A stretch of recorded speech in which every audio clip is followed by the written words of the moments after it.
Hi YouTube, curious 5th grader here. I really like making things. I've been to many maker fairs before and once stumbled on a book called Inventions. It had many projects, but there was one that caught my attention, a radio. I quickly followed the steps to try to make it, but guess what? It never worked. The problem is we relied on magic and the magic failed. Let's get pragmatic. We will understand the concepts, build a prototype, and finally build a real AM radio receiver. Before we build an AM radio receiver, let's first understand how AM works. To begin with, we start with an audio signal, which varies in voltage with time. I'll explain later how an audio signal, when sent to a speaker, becomes a sound that you can hear. As long as the audio signal vibrates between 20 to 20,000 times per second, it is audible to the human ear. But we have a problem. There is no way to receive an audio signal over the air. To receive a signal, we need to tune to a specific frequency. So we use a carrier wave of a specific frequency and match its amplitude envelope of the audio signal, hence the term amplitude modulation. Amplitude suffers a lot from noise and lightning, and that's why AM is not considered as good as FM. So these carrier waves that carry the audio signal are sent with a different frequency from the AM radio stations. So now we get it. When you tune from a radio station, you're receiving its carrier wave. Now comes the receiver, which is the part we're about to build. We start with the receiver's antenna and connect it to a tank circuit. A tank circuit has an inductor and a capacitor in parallel and can capture the carrier waves of a specific frequency based on the values of L and C. This frequency is called the resonant frequency. The tank circuit will extract these carrier waves based on its resonant frequency. Now we have the carrier wave, so what do we need to do to extract the original audio signal it is carrying? For this, we'll use a diode.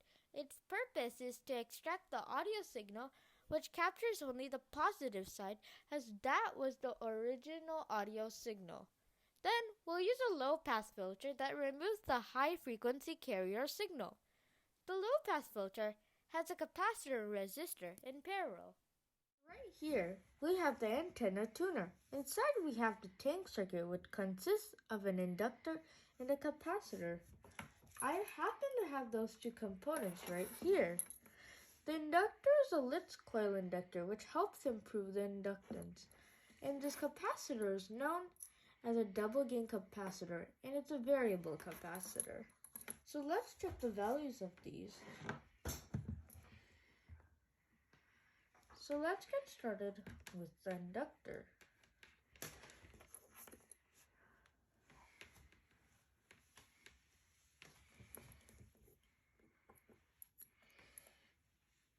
As you can see, it's about 300 microhenry.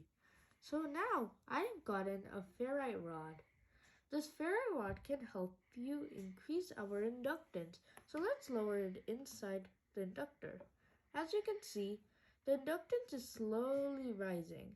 And now, wow, it's reached about 1.5 millihenry. So as we lower it out, it should go back to its original inductance.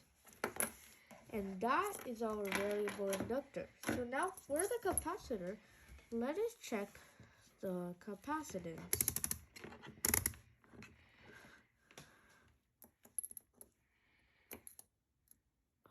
About 80 picofarad. So now if we push this dial, it will decrease the capacitance. And the lowest capacitance is about 17 picofarad. The equation to find the frequency of a tank circuit is 1 by 2 times pi times the square root of the inductance times the capacitance. So if the minimum inductance is 345 microhenry and the minimum capacitance is 17 picofarad. Our maximum frequency is 2079 kilohertz. If the maximum inductance is 1600 microhenry and our maximum capacitance is 80 picofarad, the minimum frequency is 445 kilohertz. So our radio range is all the way this big line here, all the way from 445 kilohertz to 2079 kilohertz. And as you can see, the AM radio range fits well inside it. So that means mathematically, our radio should easily be able to use all of the AM radio signals. This is a germanium diode. It is important to use a germanium diode and not a silicon diode because silicon diodes have a very high voltage threshold and our radio is going to make very weak signals. And germanium diodes are just better for that. Anyway, this germanium diode makes sure that current goes in only one direction, and if you look closely, there's a little black line on it. Right here on the circuit diagram, you can see there's another black line. Make sure these black lines line up, and this is the right polarity for your diode.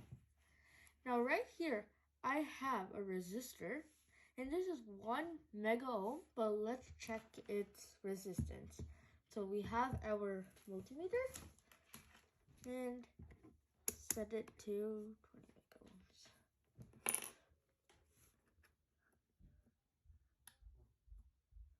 So it's about 1 mega ohm. Yeah, it's exactly what we want.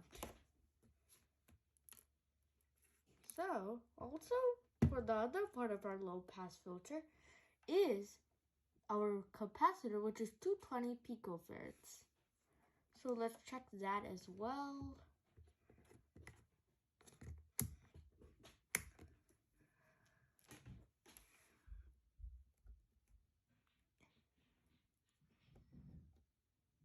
And as you can see, it's pretty close, about 210 picofarad. Hello folks. It was really unwieldy for me to put the circuit together and film, so I decided to make it and show it to you afterward. As you can see, we have both of the antennas going up to the ceiling.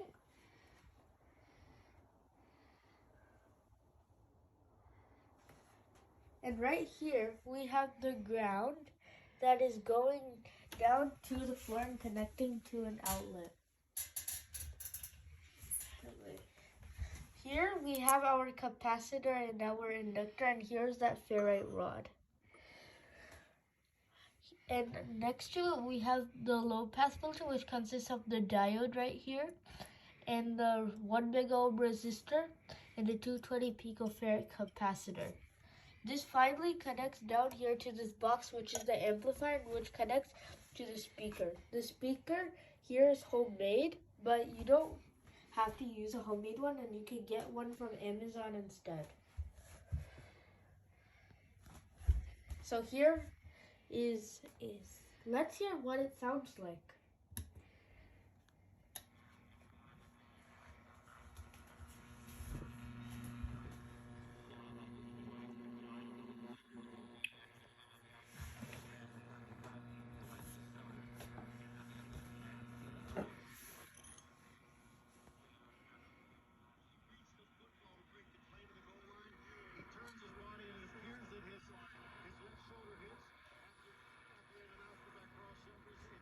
So right now it's playing about the Super Bowl.